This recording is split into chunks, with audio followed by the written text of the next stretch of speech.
Hello, this is Sarah Santa Ana, Move for Free Realty, and I am coming to you with another tip on how to put together your short sale package. Number one, we need to make sure we have an authorization form signed. The authorization form allows you to speak on behalf of your seller when you're speaking with the bank. The bank will not speak with you if you do not have an authorization form, and if they do not have it in their hand. So make sure that you get that authorization form signed. Some banks have specific forms.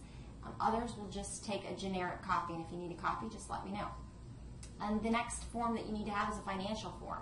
So the financial form is going to have your income on one side and your debts on the other. So how much I make per month and how much I spend per month. Now, please, please, please do not forget food.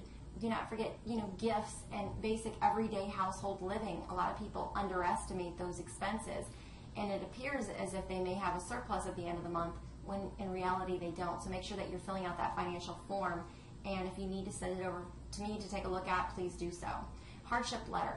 Hardship letter is extremely important. What you want to do is have a letter. It could be handwritten, it could be typed, as long as the sellers sign it and it's in their words as to why they need to sell. Did they get a job transfer? Was it a divorce? Is a situation that they've outgrown the space? Everybody has a reason for selling. In itself, being needing to sell and owing too much and not being able to sell, and pay off all of the existing mortgages is a hardship in itself. A lot of times people will say to me, "Well, I don't have a hardship." Well, yes, you do. You need to sell and you can't. That's a hardship in itself. So get those handwritten or typed hardship letters together because the bank will want to see them. The next important documentation you're going to need is bank statements. We're going to need the last 2 months bank statement. We're going to need the last 2 most current pay stubs. We're going to need the last 2 years tax returns. The bank also wants a 4506T form signed by the seller. Now you can Google 4506T and be able to pull the form, print it out to have the seller sign it. This allows the mortgage company to also pull the tax returns. And with those tax returns, do not forget to sign the tax returns because they will kick them back if they're not signed.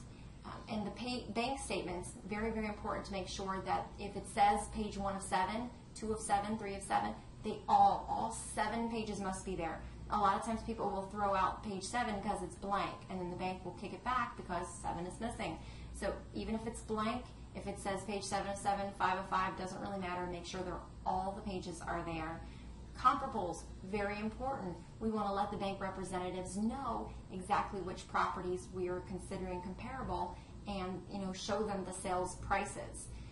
And the last piece of information you're going to need is an MLS printout. The MLS printout will include a property photo, and every single bank representative will want to see an MLS printout. Why? They want to make sure that you're marketing the property.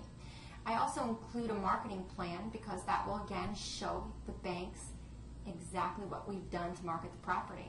So all of this together completes your short sale package. Do not forget to watch tip 3 of 3 as we talk about the ins and outs and how to successfully negotiate your short sale. Those bank representatives will give you a hard time, but I'm going to give you some tips to make it go nice and smooth. Thanks.